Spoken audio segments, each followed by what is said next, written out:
Virginia. This is Robert's Report. Let's talk about it. And now, the host of Robert's Report, Craig Roberts.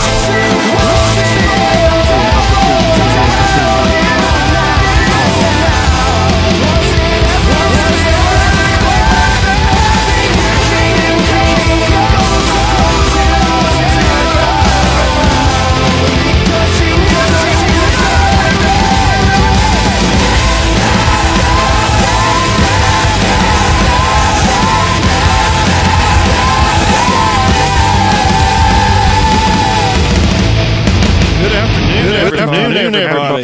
Happy Father's Day to all you fathers out there. You know what I did with my father today? In the last 2 days. I spent outside in 90-plus degree weather, digging French drains and roof drains, and playing with the excavator. Which was actually fun stuff. No kidding. And it was good together time. I guess we sweat together, dehydrated together, and so now you're put the dirt bag in the middle of the range. Yeah, that's right. Frosty will be out there by lightning rod and excavator. Well, folks, we are back here Sunday. We're actually waiting on one more of our guests, Michelle Tillman. She is on her way here. She had a delayed flight from Atlanta to Charleston. She is on her way here. So we'll get with her shortly. But we do have another guest here, Mr. Greg Brannon. How you doing? She just realized we went to school together. I thought you graduated years before me. Thank you for your service. First and foremost, thank you for your service. Absolutely. I was happy to do it. And you're actually, I'm going to call kind of unique because I haven't heard it before, whether it's done a lot, but you actually were in two different branches of service. Three, actually. Three? Yes. Okay. I graduated in 89 and joined the... I failed to get into West Virginia University, I should say that, first of all. And then immediately the next day, after I got my rejection letter, I went down to the Air Force recruiter's office and signed up for 4 years. Did my 4 years, did nearly 4 years, got out on an early separation because I shut my base down. I went to college at Eastern Kentucky University, failed to get into medical school. And then I joined the Navy. I flew with the Navy for about 5 years, and I got out and had finally got into medical school. But by then I'd been out of undergrad for 7 years and failed miserably.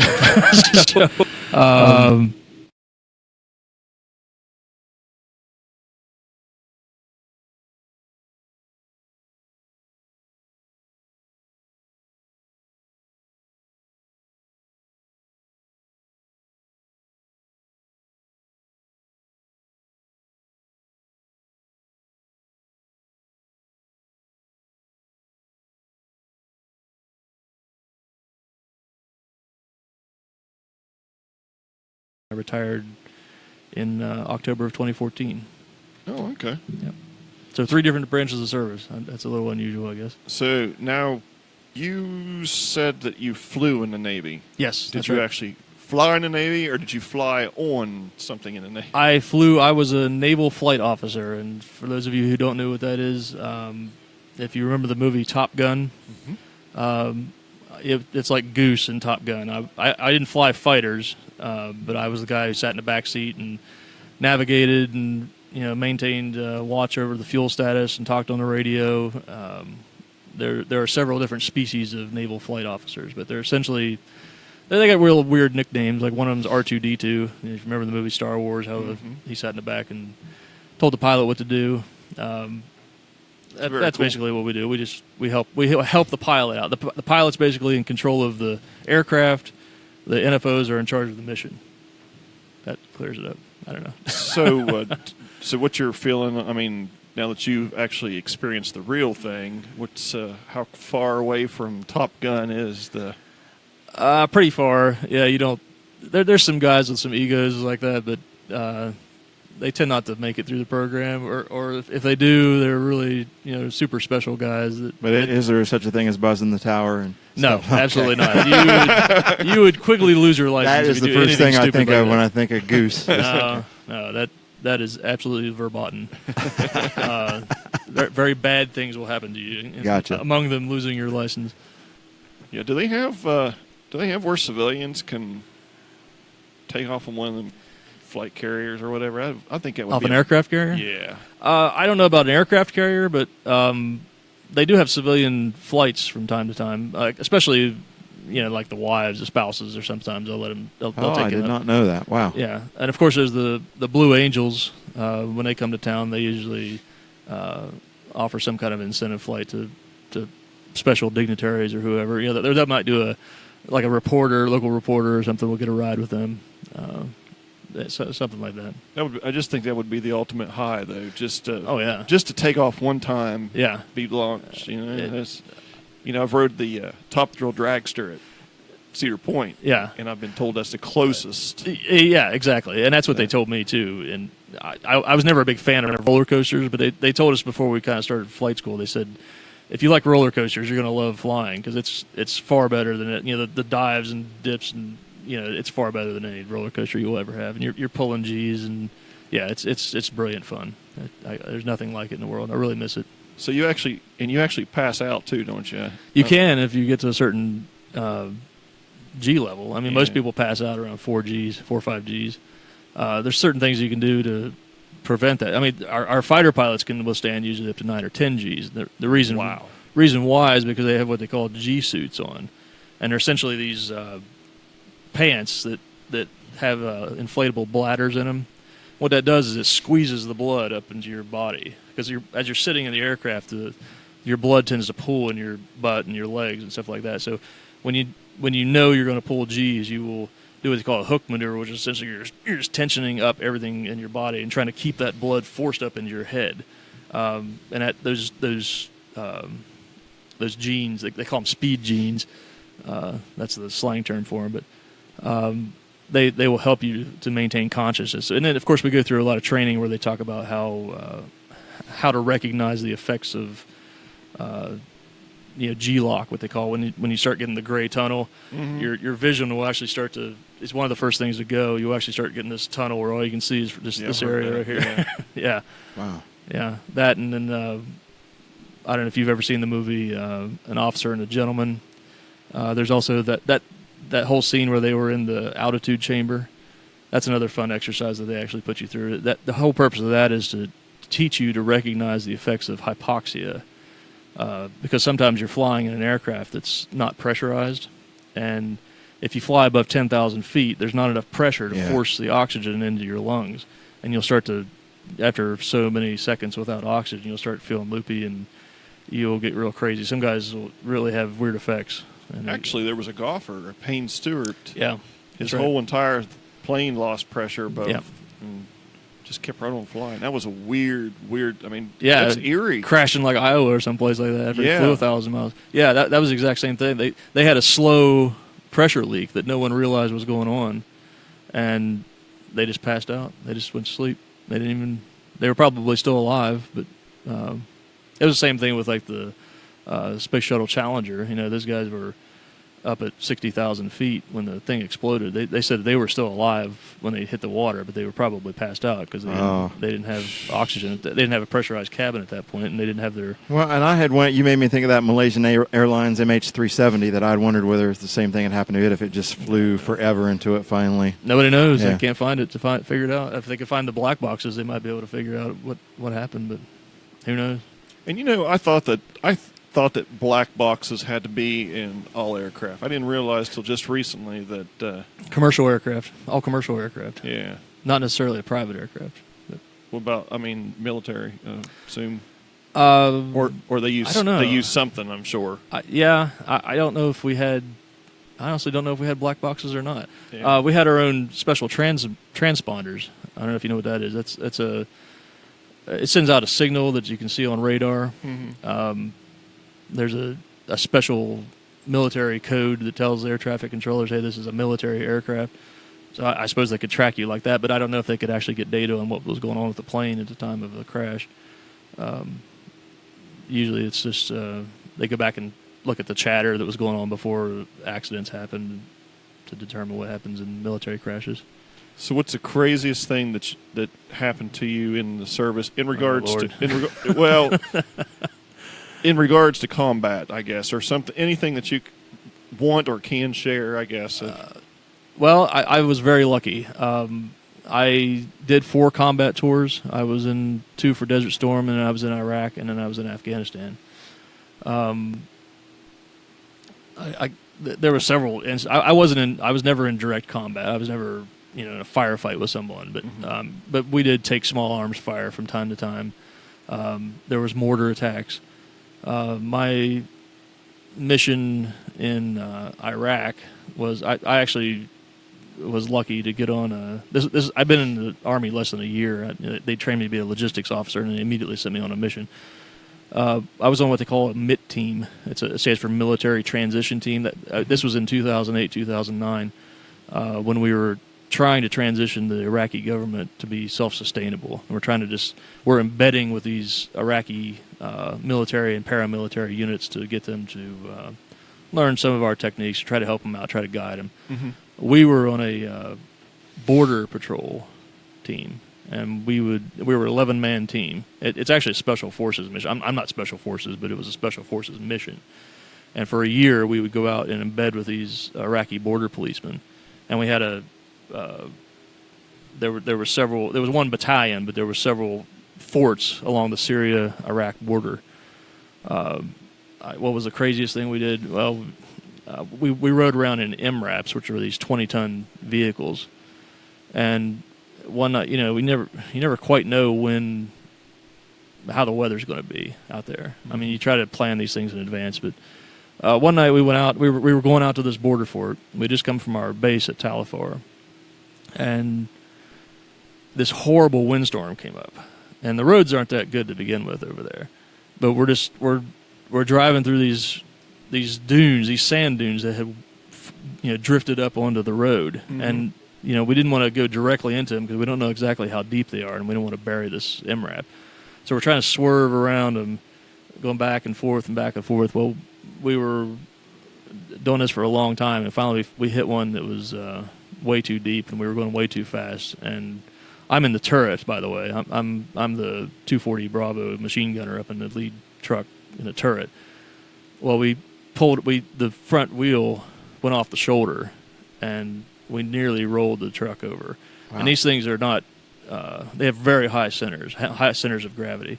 So they told us that if you go over 21 degrees of slant, you're going to roll over. And they tell you that they train you to do that. Train you to, if you realize that's what's happening and you're up in the gun turret, they tell you to get down real quick, because if that truck rolls over, that turret's going to snap off whoever's inside of it.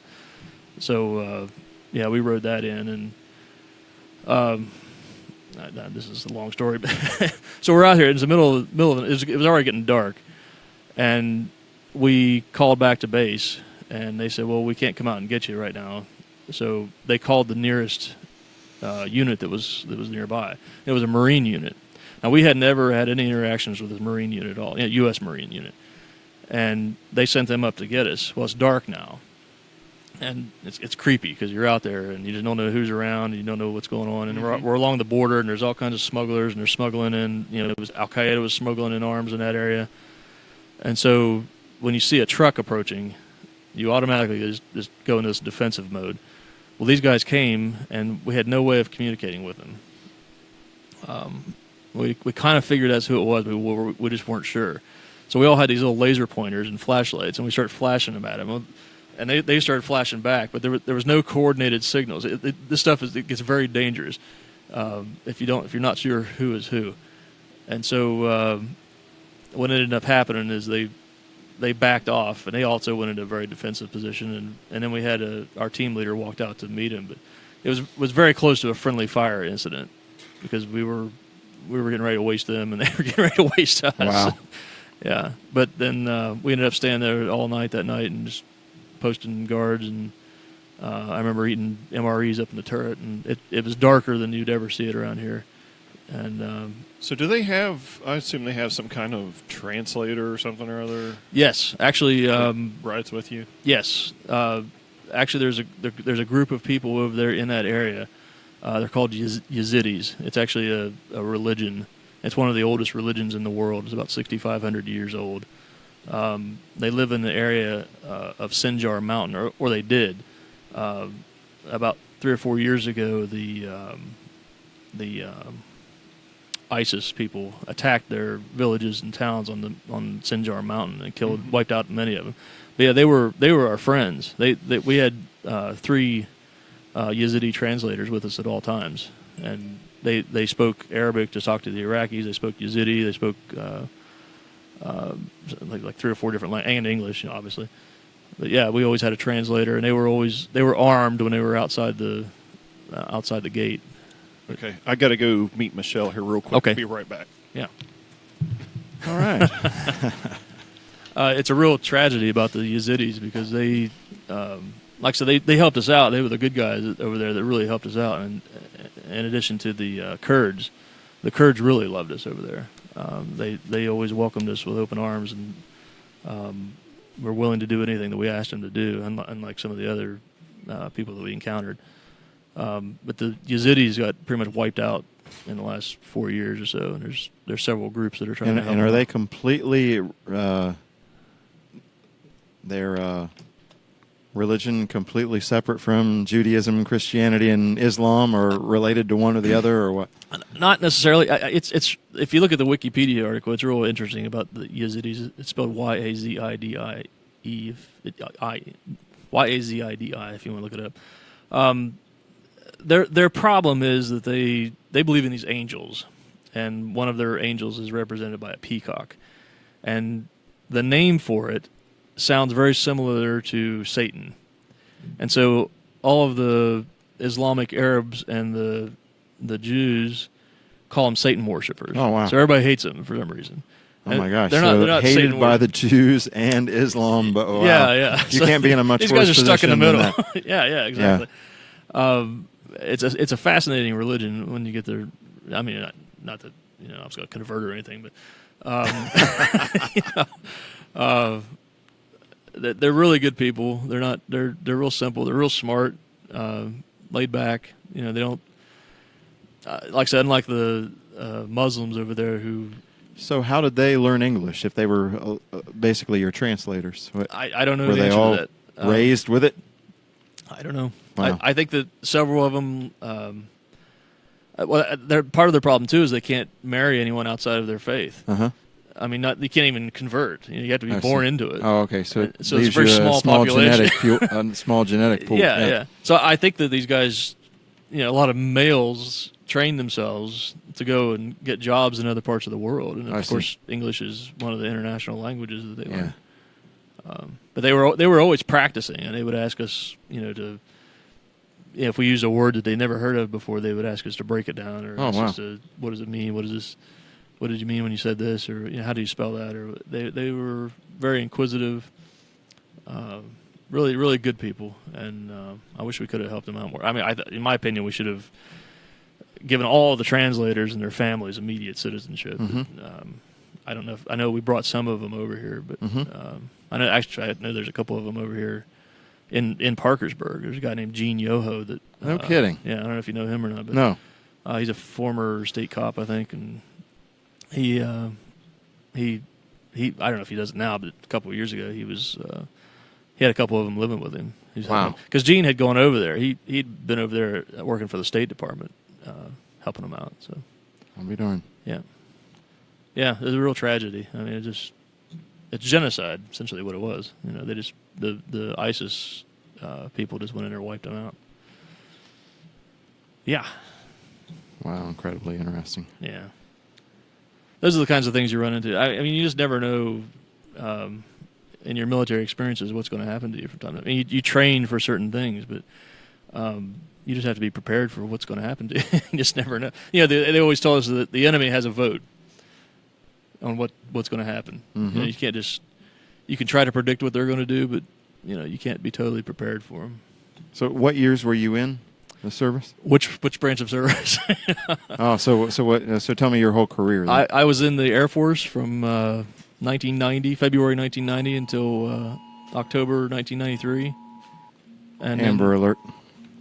then I was in the Navy from September of 99 to July of 2004. And then I was in the Army from January of 2008 until October of 2014. Okay, so you're 20-year retired then? Just under 16, actually. Okay. Yeah. I failed to get promoted to major, and so they but at the time, Congress passed this legislation that said if you had at least 15 years in, that they would give you a reduced retirement. So instead of the 50%, I get like 41% or whatever it is. Yeah.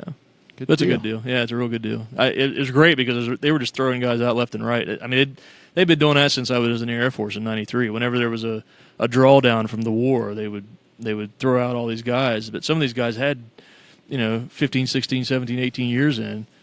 And, to spend all that time and not get anything out of it is horrifying. And now I think they've passed legislation. It's even better now. I think if you spend 4 years in, I think you get like 20%. Oh, wow, good. I don't know if that's in effect yet, but I think that's what they're working on. One of our other special guests has arrived here. We got Michelle Toman. Yes. Okay. Toman. And if you don't care, I've tried to explain what your title is, and I'm sure that I butchered it to death, so if we could go ahead and explain. I don't even know if I have a really good one. I'm the co-founder and chair of the American Foundation for Suicide Prevention West Virginia chapter. That's the nicest thing they call me. So. Okay. This is Greg Brannon, by the way. Nice to meet you. Nice to Greg. meet you. And so how far have you gotten to, what did you just talk about? We were talking about the Yazidis and then how long he was in. how long I was in. How long you were in. Weird things that happened to me. Okay. Well, this is a good opportunity now, a good point, I think, to maybe go ahead and get into, PTSD or anything. Yeah. And, what... Well, in regards to suicide, I don't, you're the expert. I'm just speaking from my personal experiences, but I think it's never one thing. I think it's always a combination of things. There's the PTSD aspect of it. Then there's just the military life in general. I mean, one of the first things I noticed when I came home for the first time on leave from the Air Force was how slow everything seemed to be. How laid back and uncaring people just seem to be. Not about the military, but I mean just about life in general. Because when you're in the military, you're go go go. Every minute of your life is planned. There's structure. You know what rank you are. You know exactly where you stand in the world. You know where you stand in the world, and you know how to get to the next level, and you know who your bosses are, and you know who you answer to, and what you got to do to get by, and what all this stuff. So when these guys get out, you just automatically take that pressure off of them, and I think that in itself causes a lot of stress. And then you add to that, the stress of maybe going back to school or trying to find a job, or then you got a kid on the way, and maybe you don't make enough money, and maybe you get divorced or whatever. I think that's what builds up. In addition to just the flashbacks from combat roles, from the horrible things you may have seen or done, and that you had to do to stay alive. So, like I said, I think it's just a combination of things that causes this. It's one of the things I noticed in that Chris Kyle movie, because until I watched that, I never could really understand. And what they depicted in the movie was that the times when he was on break or not in the service and back with his family, it seemed that he had a hard time fitting in. Yeah. Exactly. And that's, even to this day, I still feel it. I mean, I've been out for 3 years, but I miss it. I mean, I don't know how to describe it exactly. It's I don't remember who said it, but they said that there's no drug or no feeling in the world like being shot at and missed. Imagine the adrenaline rush of that, and to the guys that live that every day, or at least consistently, or prepared to live like that. Like I said, you take that pressure off of them, and it's just. And then you try to deal with the real world again, and it's a little tough, Well, and in addition to that is also the willingness to be prepared to take someone else's life Exactly. that you're trained to do. Yeah. And that's a very hard thing to train someone to do. I mean, people don't naturally want to kill each other. Right. They might say they do, but Yeah. it's a really hard thing to train someone to do that. Yeah. Yeah. And I you're agree. right. PTSD is never just one thing. Yeah. And what's the D for? Disease and disorder. It's Yeah. not character flaw. Right. Yeah, exactly. You know, it's disease and disorder. And the good thing about that we're discovering about PTSD with some new research that the American Foundation for Suicide Prevention and a few other partner organizations have released is PTSG. The G stands for growth. Yeah. And I think it's a 4 or 5 point system. And you kind of reach these milestones, same as you would with PTSD. Yeah. Where you grow and you work through it and you come to a point of recovery. Right. And that's the hope that, that we want to share with those suffering from PTSD, that, you can work through it with therapy, medication, counseling, those kind of things. And, there are a lot of different kinds of PTSD. Mm-hmm. And those that our military men and women have is completely different. I just spent 9 hours throughout the course of this past night. I've been up for I don't know how many hours now. But we started the overnight Out of the Darkness walk at 8 o'clock last night. And I found a young woman who is an active duty Coast Guard from Memphis and her 15-year-old son. And we had to walk through some sketchy areas of Washington, D.C., and she couldn't keep her eye on everyone, and I saw her check out. I saw her check out in her, the look on her face and the look in her eyes that you can't describe or draw. Yeah. And we had a little bit of a hard time keeping her grounded through a couple different areas of the city that we were in. Yeah. And that's the disease, that's the disorder kicking in. Yeah.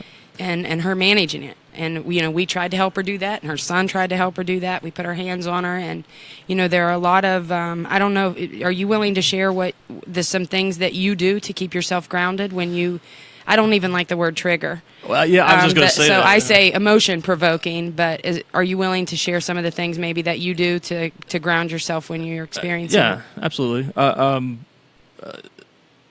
One of the things that sometimes I get triggered about is, triggered is not a good word, but sometimes you just be in traffic. You'll be in bumper to bumper traffic, and I just, that makes me nervous now for some reason.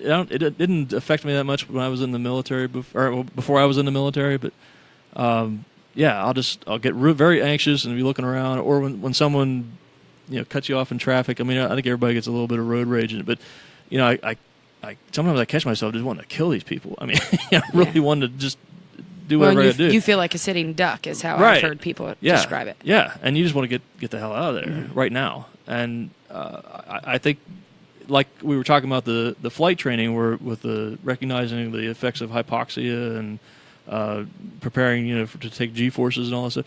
I think it's the same thing. That the most important part of it is to recognize what those situations are going to be for you, and I don't know if you try to avoid them or just at least try to steel yourself against them.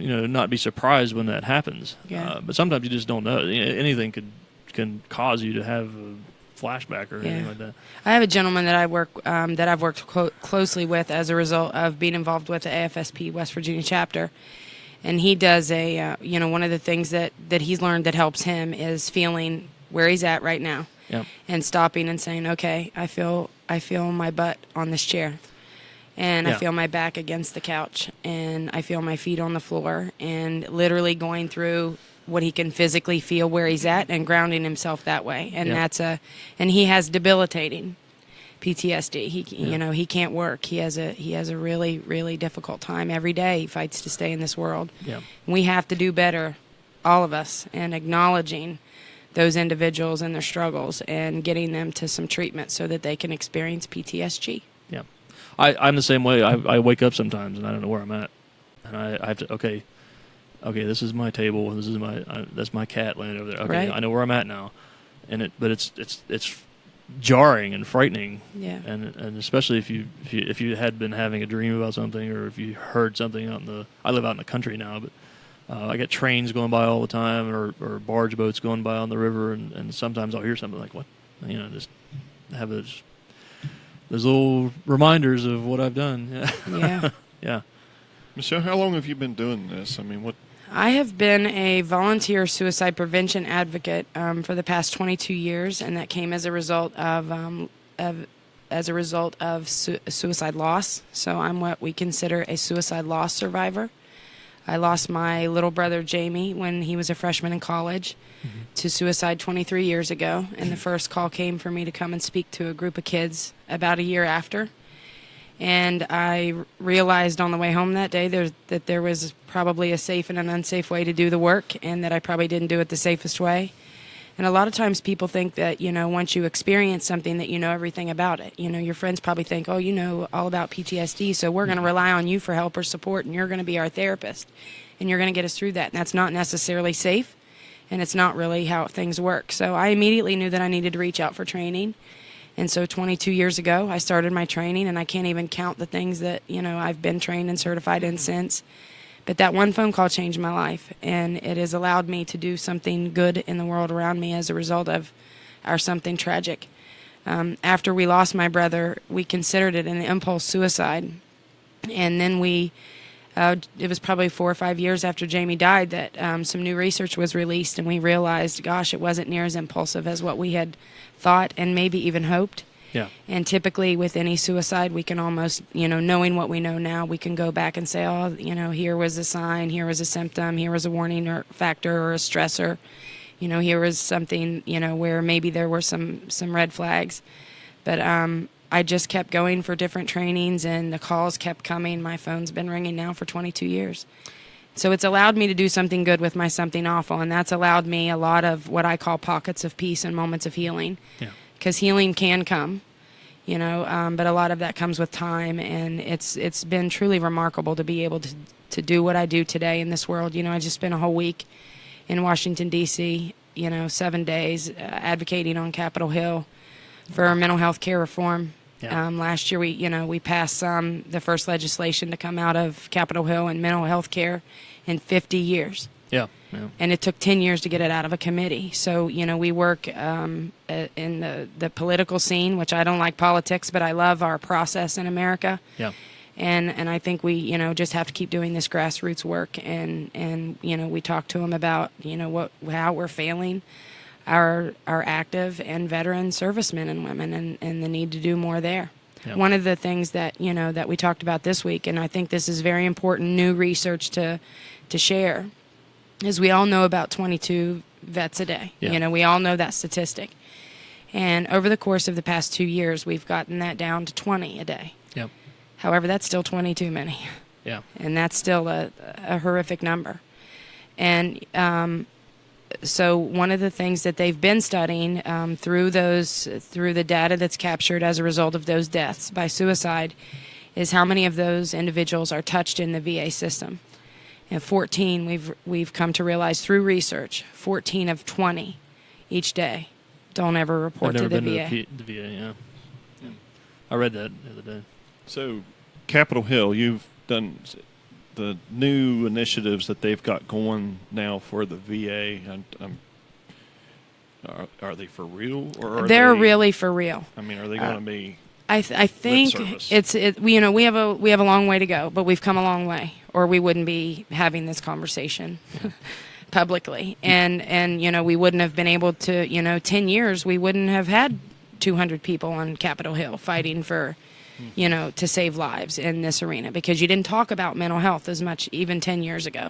23 years ago, when we experienced our loss, they didn't even want you to say the word suicide out loud for fear of contagion. So we've come a long way. But the stuff we're doing right now is for real. It's not BS. It's not, just talking about it and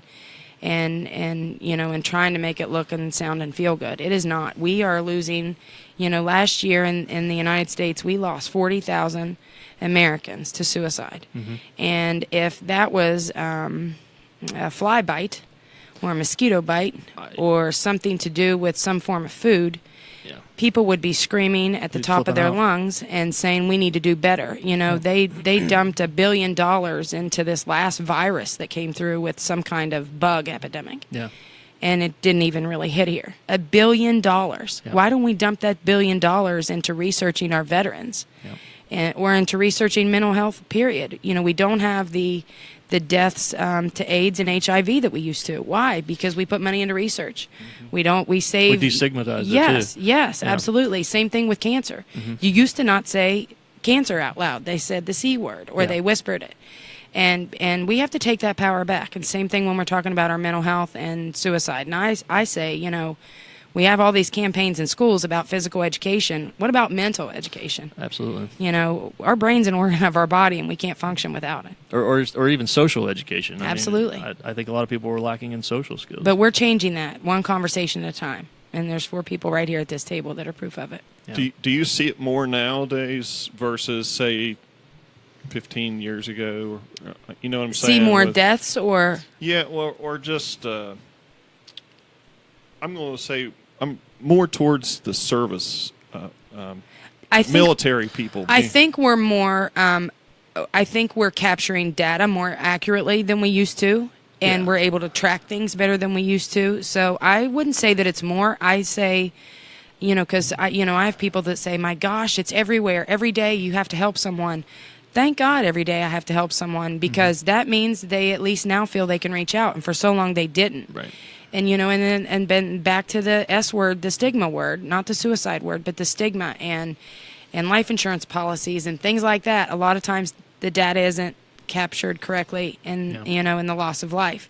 And again, we need those to be real numbers, and we need to be honest and open about what those are. So I don't think we're seeing more. I think we're seeing more early intervention, the same we do with cancer and early detection. I think it's the same thing there, and that we've created this movement that has changed the conversation. But we can never stop that. We have to keep doing this grassroots work over and over and over again. Yeah. And I think we're just seeing the tip of the iceberg. I mean, most of these guys that have been in Iraq and Afghanistan, you know, they're still in their late 20s and early 30s, and you know, everyone goes through changes as they get older and older. I think I read that the majority of the suicides were among guys that were in their 40s and 50s. So, you know, maybe in 10 or 15 years we might see these numbers start going up again. I guess my theory behind that was sort of the economy. I mean, it seems like, you know, you go fight for your country and then you come home, and although you get your military separation check or whatever, but there's nowhere to work. Well, exactly. Yeah, and one of the situations that I had before I left on Sunday, in fact, it happened Saturday afternoon, and I had a family that reached out to me, and it wasn't anyone local. It wasn't anyone even within our state. It was just through a friend of a friend, and you know, the gentleman has been the veteran has been performing duties such as that of a nurse and a medic, and you know, has some incredible life skill training. And now he's done, and he's not certified in any of that, and he isn't licensed, and he can't make, you know, the income that he was used to having. And he's struggling as a result of not being able to provide for his family, and even though he's highly trained. Yeah. And so we need to do better with our military and working with that too. That's something that, you know, that we need to work on. I don't know what the answer to that is. I absolutely agree. But we have to acknowledge it. And I can speak to that from a personal experience. Well, like, I can build you an airplane out of aluminum cans, and I can teach you how to fly it. But, you know, there's no well, like if you were a civilian and you wanted to learn how to build an airplane, you would get an airframe and power plant license, and then you could go work at an airport or work for a company that builds airplanes like Boeing or, you know, McDonnell Douglas. But what's the possibility of you being able to do that at the age of 40? Well, I don't know at the age of 40, but that's true. Actually, I think that might be pretty good at the age of 40, because I think that's a high demand job. But my point was that the military doesn't provide that certification. There's, you know, they have their own certifications for what they want to do, but there's no civilian equivalent. There's just no civilian equivalent, period, for a lot of jobs. I mean, how many bomb loaders do we need working for United Airlines? You know, zero. Yeah, but you know what? I mean, if I'm a manager or a, you know, CEO or whatever of a business, and you say that you were, I mean, in any branch of the military, I mean, that's the greatest training in the world. I mean, there is no better training than the United States military. That's exactly right. Hands down. So, I mean, I just don't. Well, it depends on what job you're doing. But if there's no job for people to go to, then you don't go. Right. You know, Scott works public debt. You know, they hire tons of military people, but, you know, there are only so many spots. Right. Well, Right. well, the other thing, like you were talking about, is what does an infantryman, which is basically, you know, the most filled job probably in Yeah, the military. majority. Yeah. What does an infantryman? What's he qualified to do once he's Nothing. done being an infantryman? Yeah. That's it. It's a Yeah. there's only one place you can work as an infantryman. Now you Yeah. might get a job as security, or I don't know. Some of those guys are MMA boxers. But I don't know about Now, one of the first that. things that popped into my head though was GI Bill though. Did you use your GI Bill when you Well, when you finished? it's changed over the years. When I got out of the Air Force in 1993, I had the Montgomery GI Bill, and I told you I applied to WVU right out of high school and didn't get in. Well, I took college classes while I was in the Air Force. I had over a year of college credit. I had a 3.8 GPA, and I applied to WVU again for undergrad. And they turned me down again for the same reason. They said, well, you have to have at least 2 years of college credits in order to – otherwise we have to go back and look at your high school grades, which sucked for me. See, that's just stupid. Yeah, I agree. So I had to go someplace else.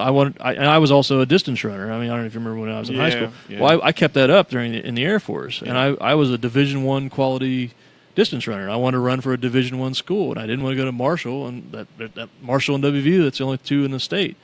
So I ended up going to Eastern Kentucky University, and you asked about the GI Bill. Well, it was the Montgomery GI Bill then, but now I'm an out-of-state student. So at Eastern Tuition's Kentucky University, much higher. yeah, it's Yeah. 3 times what it is for an in-state student, which I think is totally wrong. If you're a veteran, I wasn't a veteran of West Virginia. I was a veteran of the United Your country, States. Yeah. How can they justify this? So that was one issue. And I think they've gotten away from that now, but this was 1994. So my tuition is $9,000 a year versus $3,000 a year for everybody else. The GI Bill at the time was $336 a month.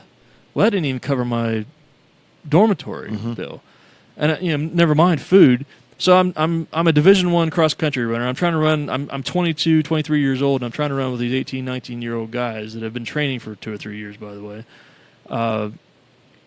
to get food, I donated plasma twice a week. I made $35 a week donating plasma. I'd take that money I'd walk over to the grocery store and I'd buy, ramen noodles and macaroni. So funny and you cheese. should say that. One of the reasons I asked you about GI Bill and whether you used it and whether you were able to get by is I spent 8 years of my career working at Ohio University, and the GI Bill guys I would talk to were like, "Man, I'm living off ramen noodles." So. Exactly. Yeah. At the time, it was horrible. Now it's changed. Now, in my opinion, it's a really great deal. I mean, because they didn't, like I said, all they did was send you a check. Back in the day, they sent me a $336 check once a month, and they did that for 3 years. But actually, it was enough to get a 4-year degree. When I say 3 years, there's 3 months every summer that you didn't go to school, so it was technically 4 years. But now, and they didn't pay for anything. Like I said, they sent you a check. Now, they send a check directly to the school for your full tuition. They pay for all your books. They pay for all your dorms. They pay for everything, even stuff that you may not need. They have like a clothing allowance now, I think, and it's absolutely. It's great. It's a really great deal, and I don't know if I had any influence on it. I remember writing to Senator Byrd back in the day when he was still alive about this, and telling him how ridiculous it was, and but yeah, it was insane. Here I was, this veteran. I'd been in Desert Storm, did 2 tours for Desert Storm, and trying to run, and living on living on plasma money. Wow. That hurts my heart. Yeah, I did that for 3 years, and it was that. And there was a bar downtown that they would give you free snacks and drinks if you told them you were a designated driver. So I'd go down there and So they gave three you nights a a- week I'd drink Cokes and pretzels at the bar. When I wasn't running. I know, of course, I ran. They would always give us money to eat when we went on trips and stuff. But Now, Greg, a little while back, you mentioned, I remember you all actually communicating back and forth when we were putting this whole thing together. And you mentioned something about getting out of the service and wanting to jump off a bridge. And I mean, I just can't imagine in Huntington or something like that. Yeah, I after I got out of the Navy, I finally got accepted to medical school, but it had been 7 years since I had been an undergrad, and I was totally overwhelmed and had no support whatsoever. I don't know exactly what happened. I got in it was I remember this because it was when Hurricane Katrina hit, and there was fellow medical students there that were they were putting together some help to send out. They were going to send like a truckload of water or whatever down there to help them out. And I remember telling this girl that was organizing, and I said, "Hey, I'm prior military. In fact, I lived in Pensacola for a while. I've got friends down there that can help you. That if you wanted to stay with them when you drive down there to take this stuff down there." I said, "Just let me know how I can help you out. And I have these military experiences. I can help you through this." And she just got all snotty with me. She just like, "Well, I don't need your help. I don't want to have anything to do with the military." And I'm like, "Well, I'm not still in the military. I'm telling you, I used to be, and I know how these things work." And I don't, just got real snotty. And I remember just laying into her. This is all by email. Just laying there. I was like, "Well, you know what? Screw you," kind of conversation. And I don't need this shit. And I fine, just go away. And they turned that into the administration at Marshall. And I didn't think anything of it. I didn't know this was going on. Turned it into the administrators at Marshall. And the next thing I know, I'm getting ready for my first exam, my first anatomy exam. And they called me into the office and wanted to know what was going on, why I was so angry about this. I said, "Well, look at the email she wrote to me. She was real rude and disrespectful, and I didn't appreciate it. And I was rude and disrespectful back to her, end of story." And she, "Well, we just wanted to make sure you were okay." I'm like, "Well, I'm fine. Why wouldn't I be?" I said, "Except for I got an exam here in 30 minutes. What do you want?" Like, "Well," I couldn't believe she said this. I'll never forget this. She said, "Well, we knew that you'd been in the military, and we didn't know if you were going to come in here and start shooting people or what." And that's stigma. Oh, that's terrible. Yeah. And I said, "Well, I mean, I tried to play it off. I was shocked that she would even say that, but I tried to play it off, and I said, "Well, what makes you think you're worth me shooting you?" But I was so offended. It's a shame that she wasn't more educated about our military. Yeah, exactly. But from then on, right before every test, I got called in the office to find out what was going on. And it just upset me. It just threw me off these exams I had to do. I mean, I'm under enough pressure already trying to get through biochemistry and anatomy. So yeah, they did that every test, and I ended up flunking out. I take responsibility for not knowing the material, but that just upset me every time they did that. It had to be a contributing factor. Yeah, and I remember I remember sitting in the parking lot just thinking about it. Because my world was over. It was everything I had trained and hoped and strove for my entire life was to be a doctor, and it was just over. That was the end of it. And I just felt like such a loser. I felt like there was no recovery. What could I possibly do now? Am I gonna go home and get a job in one of the factories over in Belpre or something? I don't know. Not that there's anything wrong with that, but I mean, after fighting against that and trying to get out of the Ohio River Valley all my life, and maybe I wanted to come back and be a doctor, but it was just. But I seriously thought about ending it. So did you make a plan? I had a pistol, and like I said, there were some bridges, and I thought, well, I'll just shoot myself and jump off the bridge at the same time, or jump off the bridge, shoot myself on the way down. But yeah, I was pretty close. That was one of the lowest moments of my life, and then I moved back home about 3 months later, and my dad, who was a drunk.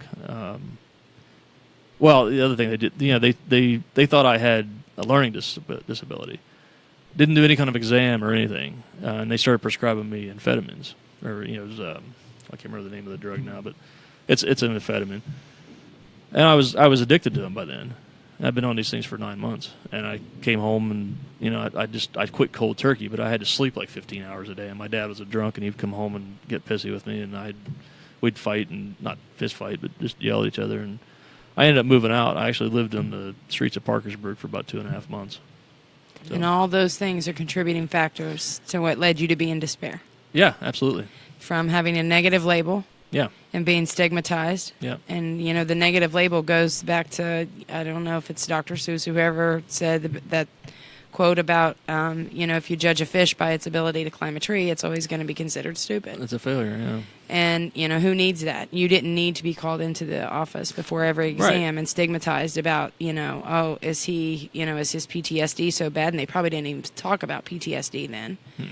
And just, they placed a fear label and a negative label on you. So you had that. You had the fact that you were failing exams and flunking out. Right. And that doesn't do anything for your self-worth. Right. And I found out later on, too, that they had pulled the class aside when I wasn't there and said, you need to keep an eye on this guy. So everybody just kind of just moved away Lots from me of at that wrong point. things done here over and over and over again. And it was just a stupid argument over. Yeah. It didn't mean anything. It had nothing to do with my military experiences, or I mean, I like I said, I told her that I'd been in the military and knew people in the area that I could help her hook up with. But. And this is a perfect example and time and place to say that suicide's never about one thing. Yeah. It's, suicide and mental health issues are complex health issues. And there are always multiple contributing factors. It's never just divorce or just being dishonorably discharged. It's a compilation of those things. You can experience mental illness or disease and depression as a result of a failed marriage or a death of a loved one or a breakup or the list goes on and on and on. Yeah. And, a lot of the things we do in trainings and the workshops that we do through AFSP Free in our communities around the nation we talk about the warning signs and symptoms and how you can recognize those in someone's behavior, how you can recognize those through what they're experiencing in their environmental factors. They can also be recognized, like for you, for instance, with your upbringing. Yeah. And so you have that history of abuse, and maybe it's not physical, but it's mental. And then there's the history of an addiction in the family. And so you see these things, we call them stacking points. Yeah. And so it would never just be flunking out of school or not being able to achieve your dream of being a doctor that would lead you to suicide. Yeah. Had you attempted to take your life there. It was a compilation of your history and the things that you had, your life experiences, and that's what it comes down to. Yeah. And all of us, I think, need to, if we're going to save lives in this world, we need to do better in being able to recognize those. I say everyone needs to be in a 3-hour Safe Talk workshop at one point in their life. And if you never use what you learn, then you never use it. Thank goodness you never have to use it. But rarely ever do we not encounter someone that needs us to validate them and say, hey, are you okay? Are you struggling? We need to know how to ask that question. We don't have to fix the problem. We just need to know how to ask it, how to give them some validation, and how to connect them to a resource to keep them safe or to get them to the help they need. Or at least provide. And I'm sorry that the world failed you on that. Well, I'm over that now, but it's. You're doing something good with it today. Yeah. You are. I'm trying to learn from it, what you can, but. So what was your turning point? Would you say said, I'm not going to let? I don't know. I didn't want to die. I really didn't want to do that. Most suicidal people don't. Yeah, I kind of thought, I'll get my act together. I'm going to study hard. I'll apply to a different medical school, or I'll get a job and I'll have enough money to do whatever I need to take care of myself, and I'll try again. But that never happened. But. That's like I said earlier. The Army called me up 2 years later and said they needed me back. And so you still had a window of hope. Yeah. And when people lose hope, when people find themselves helpless and hopeless, we lose them. Yeah. And where there's life, there's hope, and where there's hope, there's life. Yeah. So thank you for holding on to that little bit of hope. Yeah. Yeah. See, I had a friend of mine in high school. Well, you would have went to school with him too. I don't Who want. was it? Yeah, first name? Tommy. No. Oh. Went home at lunchtime and. No, I don't remember that. Yeah. And took his life. Yeah. And I remember there was a girl after we graduated that was a stellar student, and no one saw it coming. I remember her, Therese. I remember her, but it was all. They said it was all over a girl, which, I mean, at the time, you're in high school, you think, wow, I mean, how could anybody do that over a girl?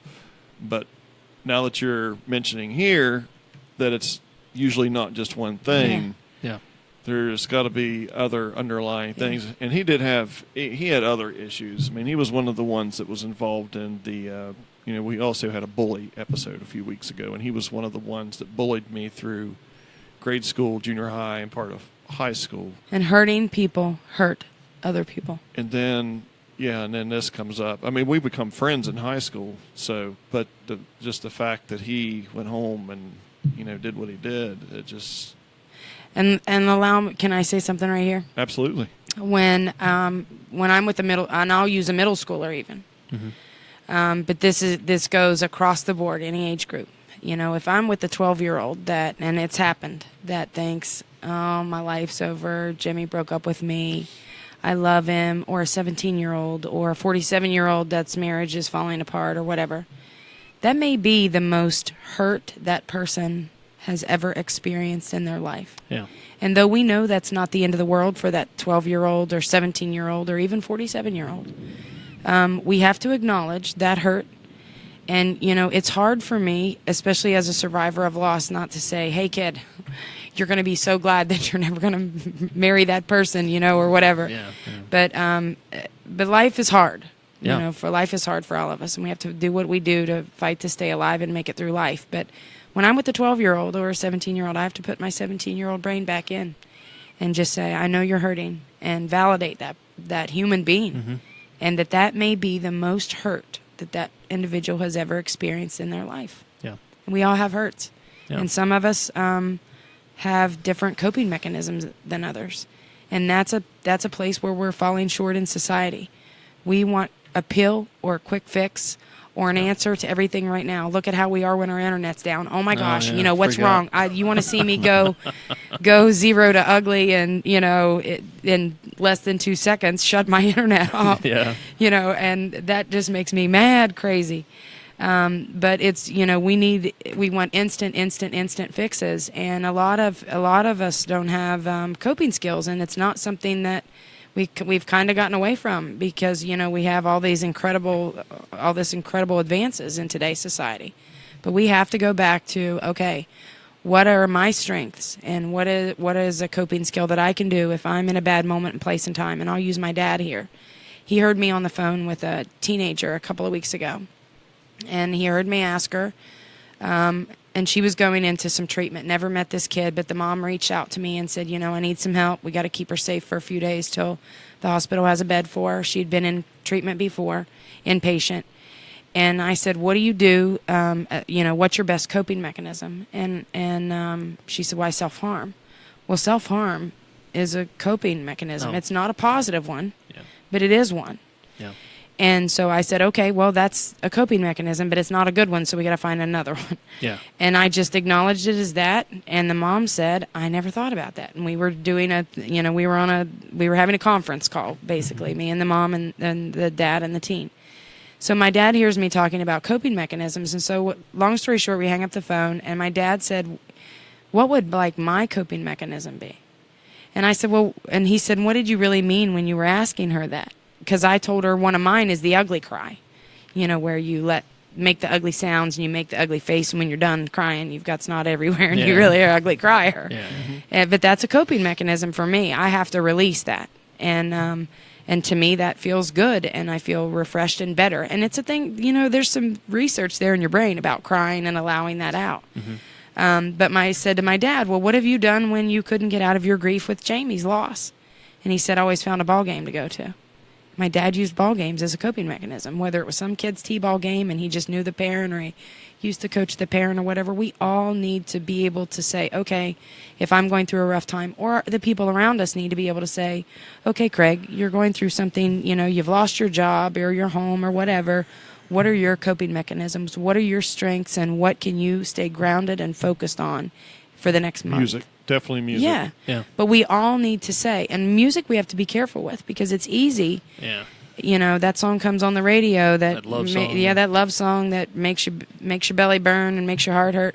So we have to be careful what's going into our heads and what's going on. What we're looking at, what we're listening to. So music can be very therapeutic, but we have to be careful and acknowledge if we're listening to music that lifts us up or music that brings us down further. But we all need to know what our strengths are and what our coping mechanisms are.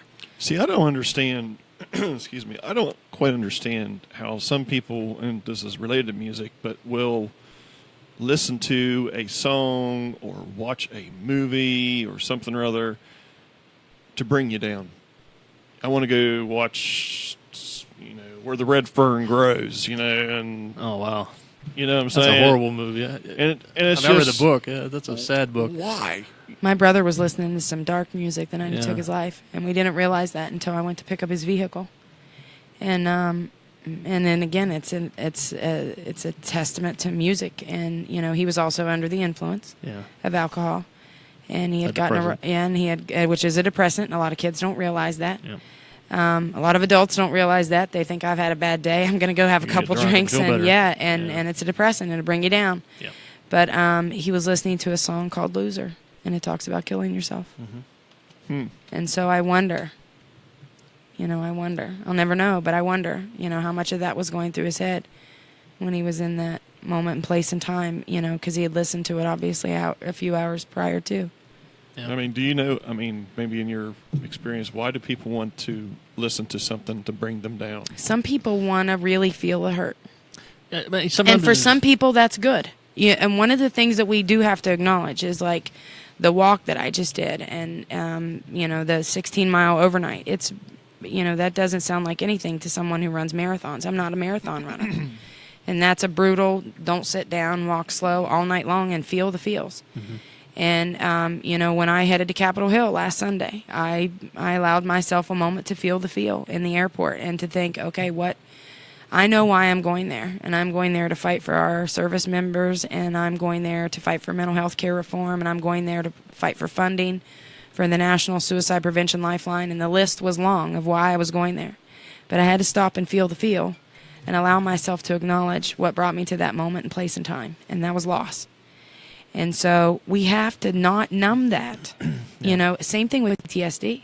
We have to feel the good, bad, and the ugly and know what to do and how to cope. Right. I mean, that's the bottom line. Well, and you said, why would someone want to do that? I mean, sometimes I'll watch Top Gun or I watch that movie Restrepo the other night. I don't know if you've ever seen that, but it kind of reminds you of, for me anyway, the times in your life when you felt like you were doing something real, something important, and you want to remember that. Yeah. But at the same time, you sometimes you turn it around and you think, well, what's my life like now? And I listened to a song at 3 o'clock in the morning. We were finishing about 4. And I had a young girl, a high schooler, that was walking with us. And I said, hey, can you pull up this specific song on your cell phone? And because I can't walk and do that at the same time. Yeah. And she said, yeah. And I asked the people around me, are you okay if I play this song? Mm-hmm. And it's not a dark song, but it's a little bit of a sad song. And I said, I just need to feel this for a minute. And then it was over. We were quiet for the whole 4 minutes and 43 seconds that the song played. And at the end of it, I said, hell yeah, we're almost done. Let's keep going. Yeah. So I used it as a powerful thing, but not everybody can do that. And I couldn't have listened to that song over and over and over all night. Yeah. So it's important. You literally can identify with that because I can think of times where, like, in high school, I broke up with a girlfriend, and so to console myself, I listened to, like, sad Oh, yeah. love songs. So you never have done anything like that to put yourself in that mood? To be honest with you, I changed Don't the ask me to channel. sing. I mean, I'm Yeah. not. And that's a coping mechanism. I've never been to the point to where if and if somebody's talking about something, we just had to put our dog down today, and I had a flat tire, and I'll listen to them. I'm just, man, it's so depressing. I don't want to be depressed. Yeah, so, see, I don't. So you and I are different. The way I deal with stuff is like if my dog died, I try to like absolutely deal with it, and I try to absorb myself in that feeling of. And allow yourself to basically, feel. I want to cry myself out. I guess you would say, yeah. or whatever. And I that's did a coping mechanism for you. My cat died about 8 years ago. I was a wreck at work, and I had to fly out to Kansas City and give briefings to generals, and I was just Distraught over your cat. Well, but I was a robot. I mean, I just I had to put it aside, and I got back to the room and just cried my eyes out, and it was stupid stuff too. There was a show about the planets or something like that, and I don't know why it made me sad, and I just kept thinking about her, and I was like that for a month, and over a cat. Yeah. It was just Well, I tell you, I know what it is though. It's being put in the position where I'd lost, a dog to whatever that is, and so Yeah. I guess but at the same And time, we all you have just to deal know with our it. thing and our limits. Yeah, and we you all just have, deal with it yeah, differently. you I deal don't with want to it. revisit it. Right. Is what the thing is. That's a good way to put it. And I've got 3 dogs right now, and one day, we're going to revisit it again, and I just don't want to revisit until it happens, And so I set a new rule at our house that if you have to feed it and it poops, we can't have it. Yeah. Because I cry too hard when the animal's gone. Oh, I know. But animals can be very therapeutic for our veterans, and we're doing some research studies on that. Yeah. So, Greg, you might know this. Here in town, whenever you have a canine unit, there was a big controversy up in Marietta on whether the person got to take their dog home with them. I remember that. The controversy was whether the handler who'd had this dog for I don't know how many years, 4 or 5 years, when it was at the end of its service life, whether or not he could have it. And they were saying, no, it's police property. So how's it work in the military? It's similar. They do have, obviously we have working dogs for drugs and other things. You can adopt them. You can adopt the dogs if you were one of its trainers or whatever. Also, a really interesting one is the Arlington National Cemetery. They have horses, and there's a riderless horse. They do a ceremony for the people that are going to bury at Arlington, and there's a horseless rider, and then there's another one that pulls the gun carriage that the coffin sits on when they take it out to the cemetery. I just saw that on Thursday. Yeah, well, those horses are like every other animal, and they end their service life or something. Maybe they get a minor injury and they can't perform anymore. Mm-hmm. But those belong to the people, and they will. And in fact, I looked into doing this. You can petition the Army to adopt one of those horses. That's the same way with the dogs. We had a puppy that we had in Iraq. We were in this enclosed area outside of a town. It was actually right next to a town, and we had the HESCO barriers and the concertina wire up along the top. And the little Iraqi kids would toss these puppies over the concertina wire. And sometimes they get caught up in the concertina wire. And concertina wire is just like this razor wire, and it just cuts them to shreds.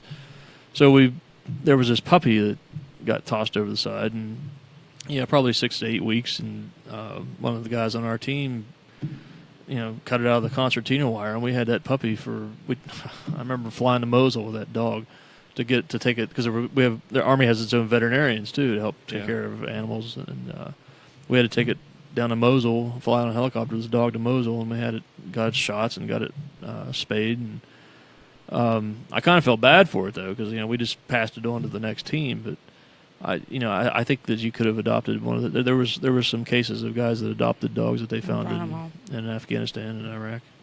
So it's an option. It's a lot of paperwork, and a lot of it takes a long time to do that. And the problem is, you're on a 1-year deployment. You better start the paperwork as soon as you get there. But you may not know that you want to do that or not. So it's a gamble. Yeah. So, Michelle, what about the? You told us you got started because of your loss with your brother. Mm-hmm. Did you?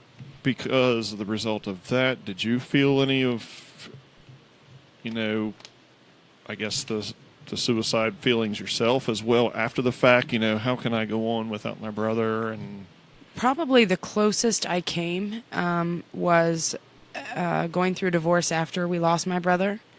Yeah. And I was in a not very good marriage, horrible marriage, in fact. And I remember at one point thinking, when things were at their worst, when I was at my bottom of that marriage, I remember waking up the morning of my 30th birthday and looking at the ceiling and thinking, if I live to be 80 years old, I have 50 more years to have to put up with this. Yeah. And then my next thought, and I'm grateful that I can share this, and thank you for asking me that question. My next thought was, I can't kill myself because my brother already did, and because I have these 2 little kids. So I don't really know what it's like to be suicidal. That was a thought. You know what I mean? Yeah. So I don't want to make light of those who experience suicidal ideation and fight to stay out of that moment, place, and time. I didn't make a plan. I never thought really about ending my life, but I remember that those words were in my head. I can't kill myself because my brother already did. Yeah. And so I didn't, but my risk factor was definitely increased, and that's one of the things that we need to pay attention to. You know, when you experience suicide loss or you have an attempt in your family, it does heighten the risk of those around you. Yeah. And when we need to pay attention to that. I am literally, I could be the poster child probably for undiagnosed mental illness. Yeah. I lost both my parents in 2 separate accidents when I was a child. Yeah. So my PTSD comes as a result of that. Yeah. And then, but I wasn't diagnosed with PTSD until I was 40, 7 years ago. And by then I was already, had worked through it. And again, it's completely different. And it's not, I don't want to compare what I've been through to what you've been through. So I just don't, it's totally different. Yeah. But, I found out later that, as a result of my childhood experiences that, 1 in 15 kids across the country lose a parent, or 1 in 20 lose a parent to death by the age of 15. Yeah. That statistic is staggering. And so, and then 1 in 15 children who lose a parent at a young age are suicidal, or they make an attempt to take their life. And so it's amazing that I lost both my parents by the age of 7 and it didn't go there. You know what I mean? So I don't know what it was. I don't know if it's my genetic makeup or, we all have good and bad cells. We all have things, we're wired different ways, and, we just have to be able to acknowledge what each of us feel.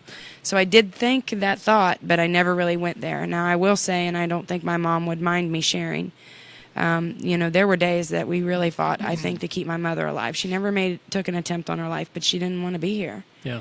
After we lost my brother, after she lost a child, and there were still 2 of us left. Mm-hmm. And it wasn't that we weren't enough. It was grief, and it was, she was experiencing depression as a result of losing a child. And, I felt like we all had to fight to climb out of that hell. Yeah, I don't know how people can, it's tough to lose. I couldn't even imagine losing a child. And me either. As a parent, I'm selfish enough to say I hope to God I never have to know. Is that what you would call resiliency? I remember the Army, at my later stages, it was talking about that. They use the term resiliency to define someone that, for all intents and purposes, should be suicidal by everyone's definition, but for some reason they're not. Maybe, I don't know. I don't know. They were trying to study those kinds of people and find out what. I literally was reading a book, and again, it was 7 years ago, and I was reading a book through Major General Mark Graham and his wife Carol.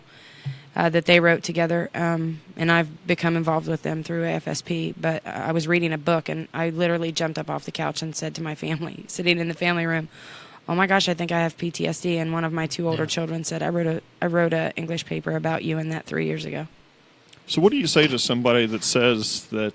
Because I've seen this, and there's sometimes I'm going to be honest with you that I've thought it, but what if a person says that it was selfish that the person took their life because now everybody that they left behind is left to figure it out, left to mourn the person? Or let's go back to 9/11, and I'm glad you asked that question. Let's go back to September 11th and the day that changed our nation and life as we knew it across our country. What were the people doing once the planes hit the towers? They was working, doing their jobs. What were they doing after? Well, they were dead. Well, do you remember what they were doing prior to the towers falling? People were trying to get out. People were jumping out the windows. They were committing suicide. Were they selfish? Well, no, because they were trying to burn to escape. Yeah. It was a choice between that and burning to death. Yeah, they took the last action they had any control over. They were trying to get out and to save themselves, and in a different way. And we don't call those individuals that jumped from the Twin Towers selfish, and we shouldn't really.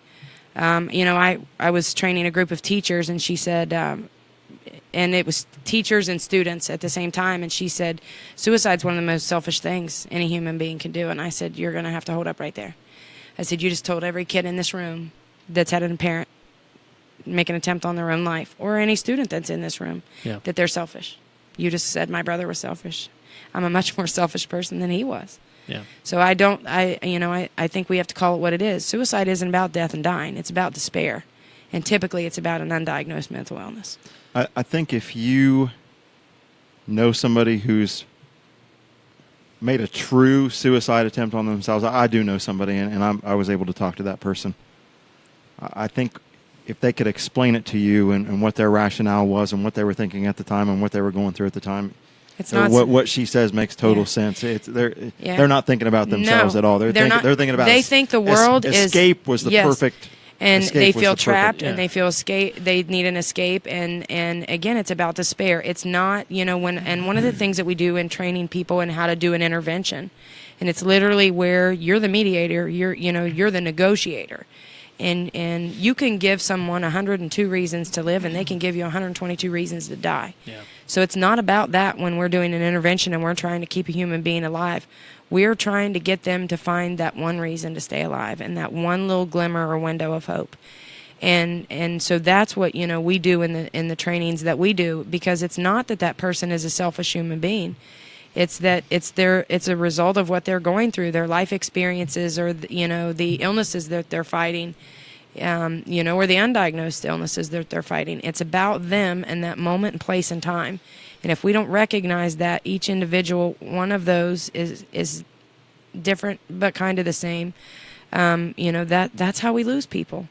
And and I have families say, I just can't believe my husband's being this selfish.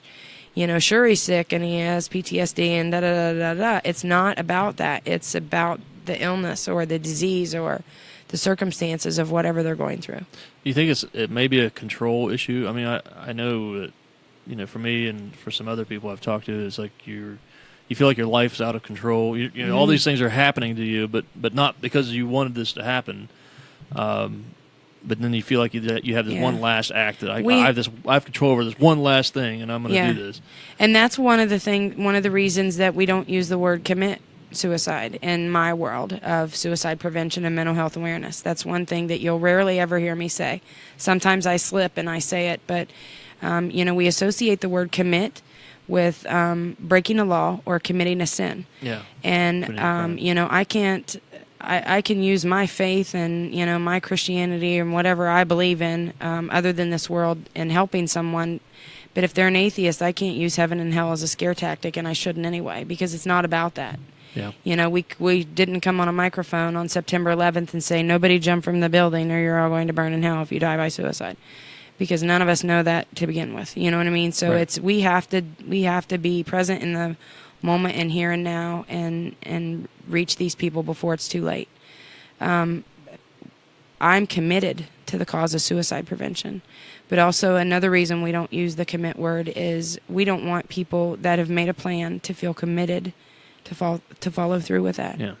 And so we want to make sure that we are, and that's one thing the AFSP is very careful with our messaging. We have it, we're the leader in safe messaging and standard guidelines across and safe reporting across the nation when there is something big that happens. But we're very careful in our language, and you won't hear me say my brother committed suicide. My brother died by suicide. My brother took his own life. Died from suicide.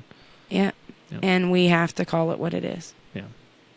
Yeah, we actually had a person a little while back, I don't know if you knew about it or not, but just out here at Walmart in the parking lot. Mm-hmm. Just was inside, had a fight with his mom, and come out to the parking lot and right there in the car, the parking lot. I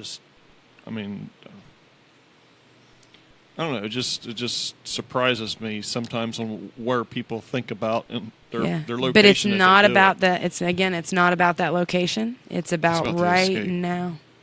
Yeah, and a lot of times, we hear, and there are a lot of things that contribute to someone being suicidal.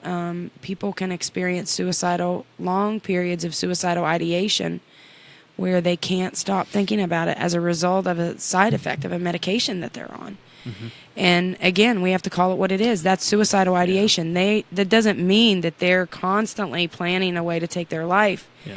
But it's a result of a medication that they're on, and that typically will go away after the medication starts working. Yeah. And that's a huge problem with the military, because that's the only way they've had to deal with this. All these guys that have this PTSD is just to throw Yeah, they say, well, we can't sleep. Well, they throw Lunesta at him, and I'm having these. And that has a high. Yeah. What is it they call it? Delusions, or Yeah. weird dreams and all kinds of stuff, and that because they just, like I said, they just don't know how to deal with this. They haven't dealt with guys in the military that have gone through this much PTSD since World War II in Korea. Yeah. You know. And I look back now in you saying that. I don't know how my grandfather stayed alive. Yeah. He was a World War II veteran, and I spent every summer lots and lots of times. Shit. No, they didn't talk about anything. They didn't get any help. Yeah. And there was no help. My grandfather was an infantryman. He fought that war every night that I spent but, a night in that house. He dealt with it with alcohol. Mine too. Yeah. My grandfather was an alcoholic. Yeah. And I that think was a lot his of our self-medication. grandfathers did. Yeah. And because they didn't have Lunesta and all that other bullshit. Yeah, but he fought that war. I mean, I remember being a kid and sleeping in between him and my gran when I was a little girl, and then even as a grown adult and having my own kids there and saying to my kids, it's okay, go back to sleep. Pap had a, he had a nightmare, and he fought that war every night that he went back to bed. Yeah. And I think, how did he make it that many years and stay alive? Well, he self-medicated. Yeah. Yeah. Yeah. So we have a long way to go, but we're making great strides. We truly are. And again, I am grateful from my heart for you guys even doing things like this, because these conversations can be life-saving for those who are listening. And knowing what we know and us sharing our experiences, I always say every time I do something in the field of suicide prevention or mental health awareness, something inside of me happens. And it's a good something inside of me. And we have to use our own life experiences. Mm-hmm. If we're going to save others, sometimes we have to throw our vulnerability out there. Yeah. It's not for everyone, but for those of us that can do it. So thank you for that. Yeah. For putting that out there, and to both of you too, because it's important for us to be able to have these conversations. Yeah. Thank you for coming on. And by the way, we're getting close to wrapping up the show, and no, not your fault, but I wanted to give you an opportunity if you have anything you wanted to promote or anything you're involved in. Or I do. One of the things I want to talk about real quick is the National Suicide Prevention Lifeline, and a lot of people don't even realize that exists. It's a federally funded National Suicide Prevention Lifeline where there's it's open 24/7, 365 days a year. It's always a live person. However, we only have one call center in West Virginia that this line rings to, and so we're constantly fighting for funding for that, because it always comes down to money and who's going to be paid to sit there and be on those phones. But it's 1-800-273-TALK or 8255, and you can press 1 if you're a veteran or a service member. And then there is you can do a live chat with them online, but we also have a crisis text line. And if you text start, hello, listen, pretty much anything to the number 741, there are also highly trained individuals there. Again, it's open 24/7, 365, never closes. And that is literally just through texting. And that can be any kind of a crisis. It can be, I volunteer for that sometimes. I've helped a kid in Alabama in the flooding, in the middle of a flood that was on a roof waiting for a helicopter to pick him up. But one of the organizations that we partner with, since we're here tonight to specifically talk about veteran suicide, at the American Foundation for Suicide Prevention, we partner with an organization called Vets for Warriors, and it's Vets, the number 4, Warriors. And that was founded by Major General Mark Graham and his wife Carol, who are volunteers with AFSP along with myself, and they lost 2 sons, one to suicide and then one 7 months later, and one of the first deaths captured in Afghanistan. And both those boys were West Point graduates, so they went from being parents of 3 to parents of 2, or parents of 1, and losing 2 children in less than a year. So they were getting a lot of calls at the Lifeline, and individuals saying, and it was our active and veterans, saying, I want to talk to a peer.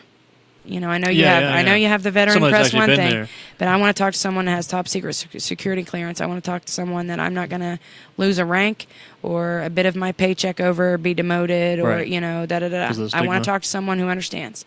And so, if you look up Vets for Warriors, I apologize, I don't have any of those cards with me, and I don't know that number right off the top of my head. But I shared a video a few weeks ago about Vets for Warriors, and everyone who answers the phone there is an active or a veteran, active service member, or a veteran, yeah.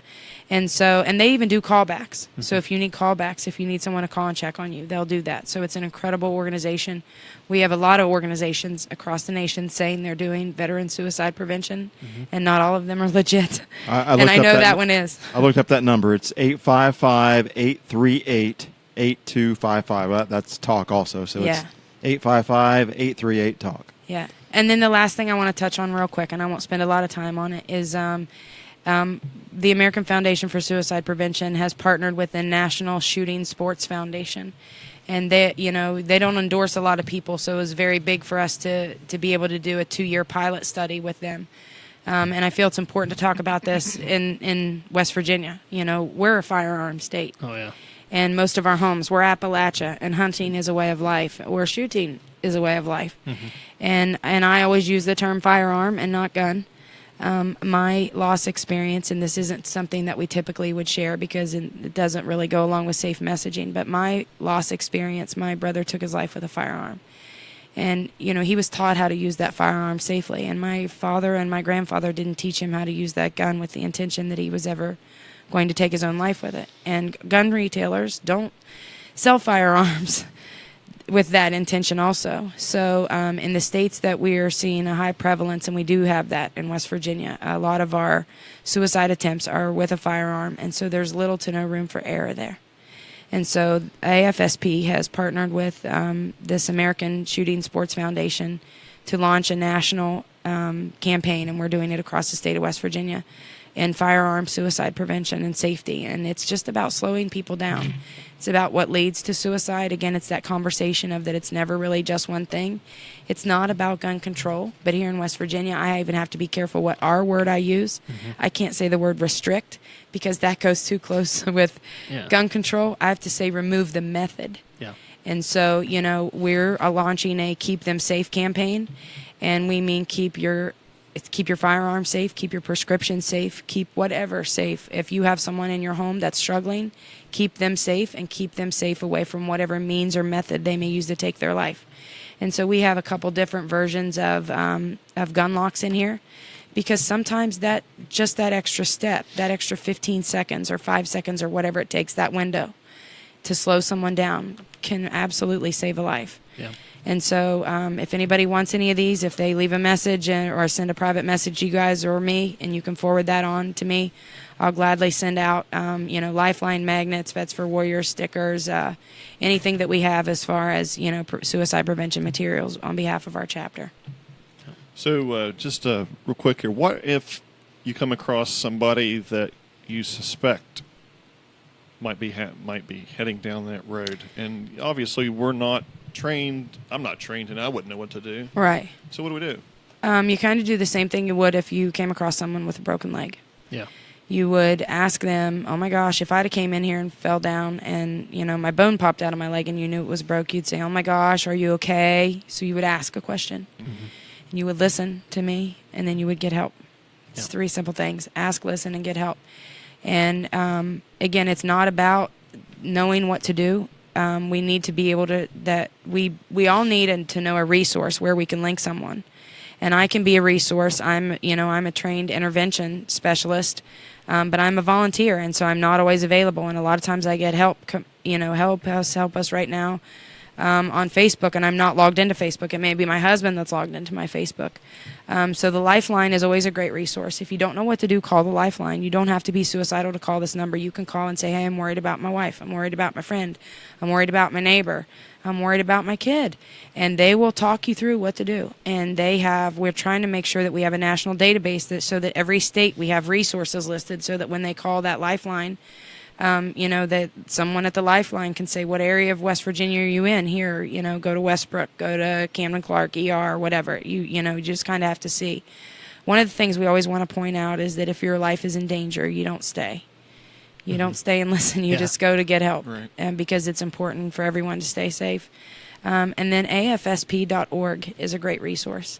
And that's, again, the American Foundation for Suicide Prevention. We have some great pages on there where if you type in AFSP.org support or AFSP.org/West Virginia, there are different infographics you can click on. I'm struggling. and it'll walk you through in 2 minutes. If you just take the 2 minutes to read that, a place to turn for help, or if someone close to you is struggling, and so it's very easy if we look. We just launched a new initiative where anyone that has a smartphone, if you say the word suicide into the microphone, Siri or whatever will come up and say, "I think you mentioned suicide. Are you experiencing suicidal thoughts? Would you like me to call the National Lifeline for you?" And then you answer yes or no, or you click yes or no. It took us 2 years to make that happen. Same thing with Facebook and Twitter and some reporting apps that we have on there now. So there are a lot of different things to do. You don't have to know what to do. And, with our technology the way it is today, and it's easy to say to a person, "I'm sorry, I don't know what to do." But I think for both of us, I'm worried about you. I'm scared for your life. And I'm afraid that you're in danger. And I want to make sure that we do the right thing. Just bear with me while I check this out and get you some help. Yeah. The important thing is not to ever promise secrecy. You can promise discretion. Yeah. But don't ever promise secrecy. And when people say, "Please don't tell her, I'll never speak to you again, I'll hate you," a mad friend's better than a dead friend all day long. And just say, "I promise that I'll try and allow you to have some say into what's going to happen here. But, I'm worried about your life." And most people won't argue with you about that because a lot of times they're worried for their life too. And if you recognize someone talking about it, that's the will to live, fighting to stay alive. Most suicidal people don't want to die, and you said that. I didn't want to die. Yeah. I wanted what I was going through and experiencing to stop. Yeah. Yeah. So, but it's important, I think, to look that up. Look that up tonight. I challenge everyone who watches this week to look that up before the end of the week. Yeah. To know a few resources, put them in your phone. I would also like to say that I'm working with the West Virginia Veterans and Warriors to Agriculture program, and what that is trying to get West Virginia veterans involved in farming and creating, products that we could bring to market. It also means that, fellow veterans support each other. I'm going to be training, I made maple syrup this past year. I'm going to be training a bunch of veterans on how to set up a tubing system in the woods, probably in August. By the way, Greg's maple syrup that he makes is outstanding. I bought a... Thank you. You didn't bring any from me? I ran out. I sold out in 3 weeks. It is really, really good. 3 weeks? I only made 25 gallons. Wow. But, Okay. Next time, make 26. Next year, I'm going to make 500 gallons. But that's you creating a Wow. survivor support. Right. Well, and I worked at public debt last year, and that didn't work out. So I had to create my own job, and now I raise honeybees and make maple syrup. That's why I'm self-employed, so I can do suicide prevention and miss Exactly. 200 days of work a year. Yeah. That's right. I can get up when I want to. Yeah. Well, Michelle, Greg, thank you both for coming. Thank you for having us. Very, Thank you for very good inviting me. information. Our topics just keep getting better and better, and I can't tell you one that we've had that we haven't learned something or other from. I totally agree. Totally. Well, and I mean it from my heart as a survivor of loss, even though it's completely different. Suicide links so many families together. Mental illness links so many families together. There are few families that don't have someone that struggles or that hasn't lost someone if they're really being honest about it. And, it's important to have, these are life-saving conversations. So thank you guys for this. If anyone on Facebook needs to talk to me, like I said, I've been in all 3 branches of the Defense Department. I've been there. I can help you out. And if any communities out there that are watching are looking for a training, that's our walk dollars going back to work in our communities. And that's a commitment that, my time's free, and we offer those free through the American Foundation for Suicide Prevention, different levels of training workshops for anyone. Yeah. Great. Thank you. Thank you both. Thank you both very much. Appreciate it. Thanks for having me. Next week, we are going to have national boxing champ Mike Shepard here and Raymond Davila, badass MMA fighter. So I'm really looking forward to getting inside of both their heads and see Me too. what makes them tick and what makes them want to smack somebody. You set up a ring and have an exhibition. Wait a minute. Are you saying I'm not a badass? Yeah. I don't know. You might be. I am. I think we're going. I said it all night long. I think we should find out. You two in the I don't want to in the do cage. MMA. I don't used to wanna be a do MMA. badass, but not anymore. There's a cage on the other side of this. No, thanks. No, just Okay. kidding. I pass. Just kidding. I do have a boxing. I have a heavy bag over there. I just haven't got set up yet. But I've been up for like 36 hours. No, thank you. No. Go home and sleep. But we are starting summer hours. Just a reminder. Next week we're starting from 7 to 9. So those of you that look for us at 6 o'clock, we'll be 7 to 9 next week. So thank you all very much for joining us once again, and we will catch you again next week. Have a great evening and happy Father's Day to all your fathers. See you. Happy Father's Day.